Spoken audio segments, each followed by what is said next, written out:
Have you ever stared into the heart of that which you call love and felt a tremor, not of ecstasy, but of an unnameable diminishment? Could it be that this celebrated pinnacle of human connection is in truth a gilded precipice, luring you towards a gentler, softer, and altogether more manageable existence? What if the songs of devotion are but lullabies for the sleeping lion within, quieting the roar of your singular will? We are taught to seek it, to cherish it, to build our fragile worlds upon its presumed strength. But what if its foundations rest upon the very erosion of your most untamed power, a quiet corrosion of the sovereign spirit? Consider the consensus, the saccharine chorus that proclaims love the ultimate virtue, the grand humanizer. But what if this humanizing is merely a taming, a blunting of the sharp necessary edges that define a will capable of commanding itself, of forging its own tables of value?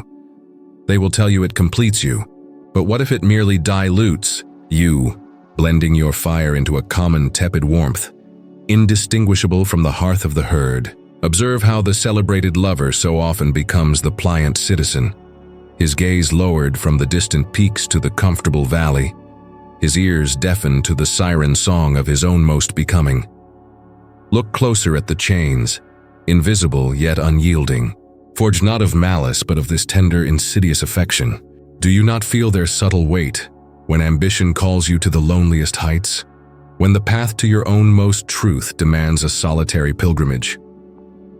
This exchange, this celebrated we, what vital parts of I are silently surrendered at its altar, deemed too wild, too unsettling for the fragile equilibrium of two? The embrace that comforts, could it also be the embrace that confines, subtly molding you into a shape more pleasing, more predictable, less formidable, drawing the vital sap from the solitary oak to nourish the clinging vine?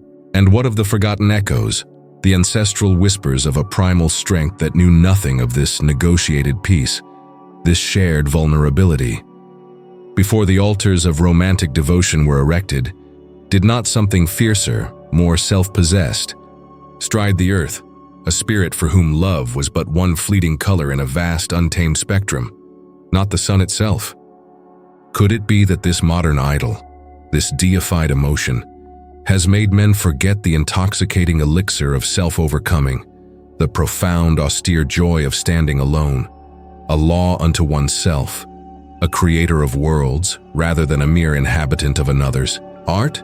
Therefore dare to question the unquestionable, to scrutinize the sacred. The answers you seek, the full, unsettling revelation of love's hidden cost to the aspiring spirit, lie veiled beyond this threshold of comfortable illusion.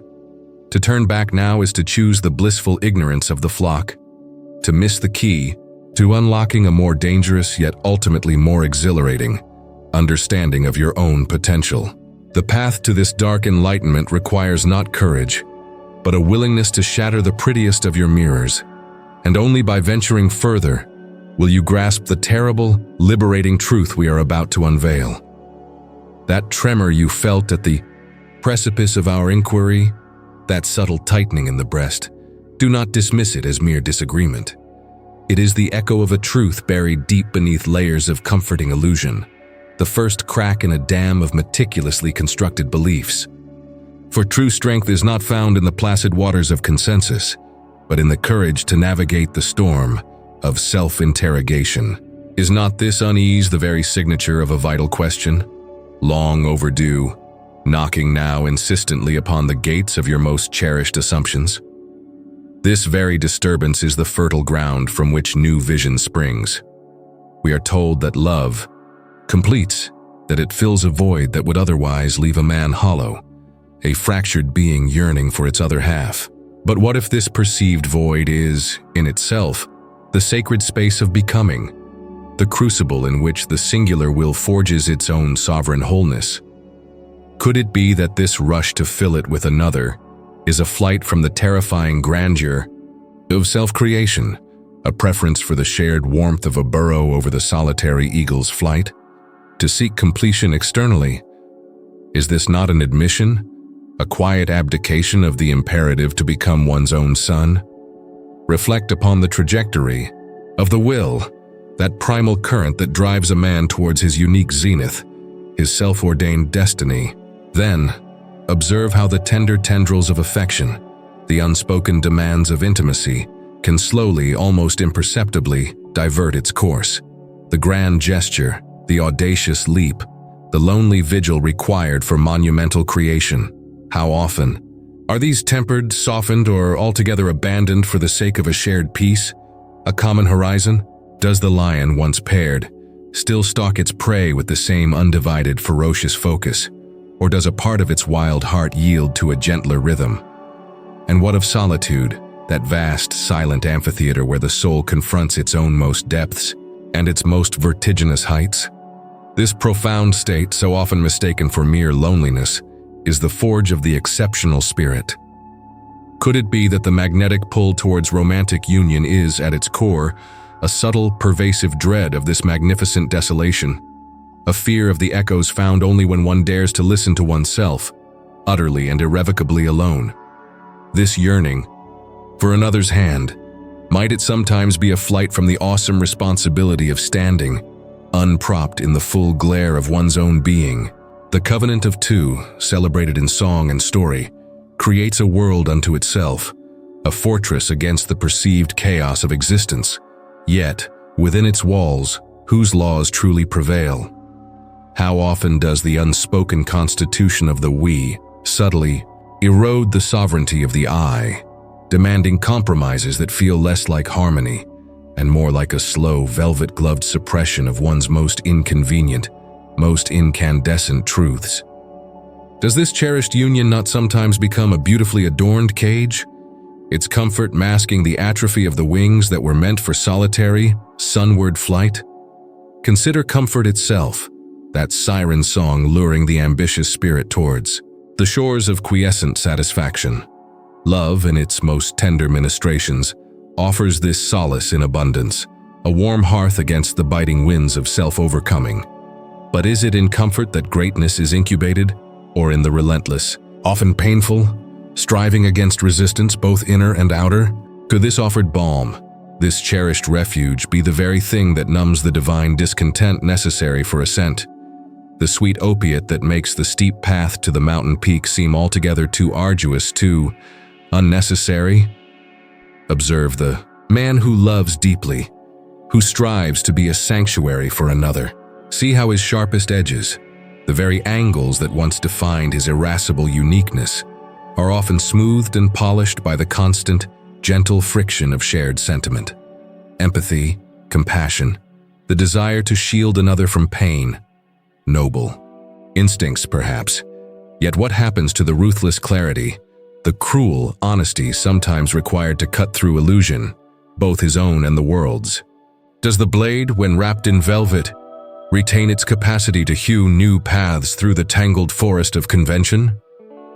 And what of approval, that subtle yet potent elixir for which so many souls unknowingly thirst? A loving gaze, an affirming word, the secure sense of being cherished.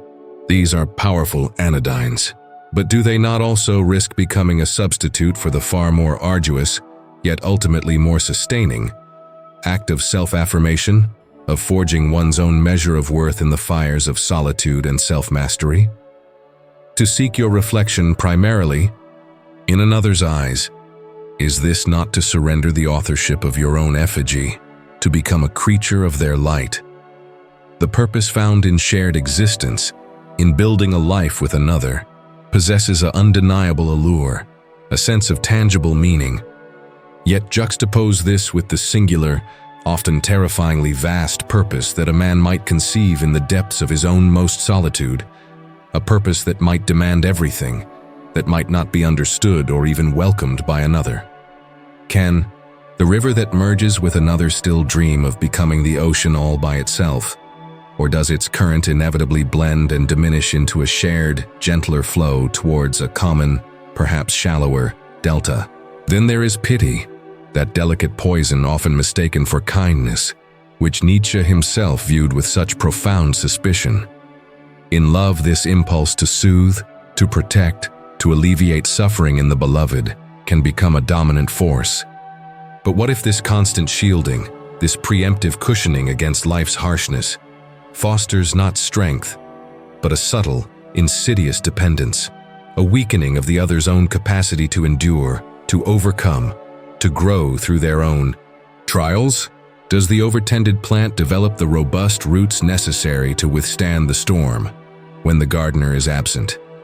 Think of the heights, those lonely, wind-swept peaks of human potential where the air is thin and the path treacherous, accessible only to the few who dare the ascent. The profound commitments of love, the deep roots it sinks into the soil of shared life, can make such climbs seem selfish, even impossible. Does not the eagle, in choosing a mate and a nest, implicitly tether its flight, accepting a boundary, to its skyward soaring? What monumental visions, what solitary stars become invisible from the warm, shared valley below? Consider too how this drive for union, even in its most refined romantic form, can echo the ancient herd instinct, that deep-seated urge for safety in numbers, for the warmth and validation of the collective.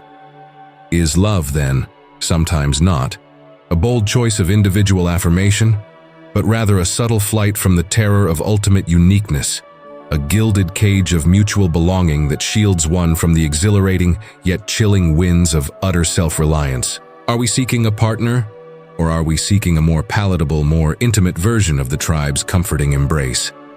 And so the dance of domestication continues, often unacknowledged, a silent ballet of mutual shaping where wildness is gently, lovingly curbed. Each concession, each compromise made in the name of harmony, can be a thread in the tapestry of a shared life, yet also a strand in the silken net that subtly restrains the untamed spirit. Do you not sometimes feel it? That almost imperceptible tightening, that sense that the vast wilderness within is being slowly cultivated into a more manageable, more predictable garden. Beautiful perhaps, but a garden nonetheless? Where then are the self-created gods, the personal tablets of value that a man in his sovereign power might once have forged for himself upon his own solitary mountain? When the values of the dyad, the shared truths of the intimate we, come paramount, what happens to those fierce, idiosyncratic declarations of worth that spring from a singular vision? Does the altar of us not often demand the quiet sacrifice of the idols that once resided solely in the temple of me, dimming the fire of a more personal, more audacious divinity? Thus, we arrive at the edge of an internal abyss, not a void of despair, but a chasm of terrifying freedom and potential, the very space that love, in its comforting embrace, so often helps us to avoid confronting. To gaze into it is to see the unvarnished truth of one's own untamed power and the immense, solitary responsibility that comes with it. Is this not the landscape where true self-mastery is born, a realm from which many retreat, seeking solace in the well-lit rooms of shared affection rather than braving the starlit desolation of their own most becoming? This uncomfortable truth, this relentless questioning of love's celebrated omnipotence is not an attack, but an invitation to look beyond the surface, to probe the hidden mechanics of your own heart and will.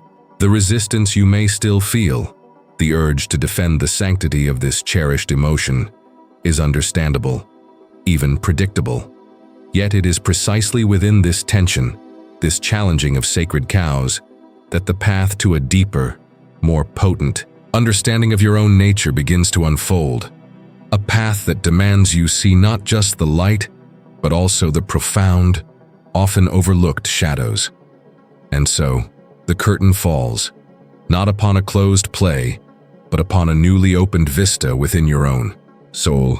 These words, these unsettling echoes of a perspective long veiled, are not meant as shackles of a new dogma, but as keys that might unlock chambers within you that have yearned for the light of conscious scrutiny. Carry them not as a burden of certainty, but as a lantern into the labyrinth of your own heart, illuminating the intricate dance between your yearning for connection and your drive for self-transcendence. What you choose to build or unbuild with this awareness is now yours alone.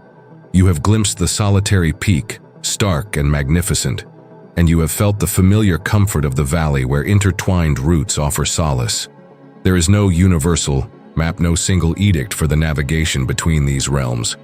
Only the compass of your own most profound, often most disquieting, honesty. To live authentically is to acknowledge this tension, this eternal human drama, and to choose your path, not from fear or inherited creed, but from the very core of your awakened will. Which landscape now calls to the deepest strata of your being?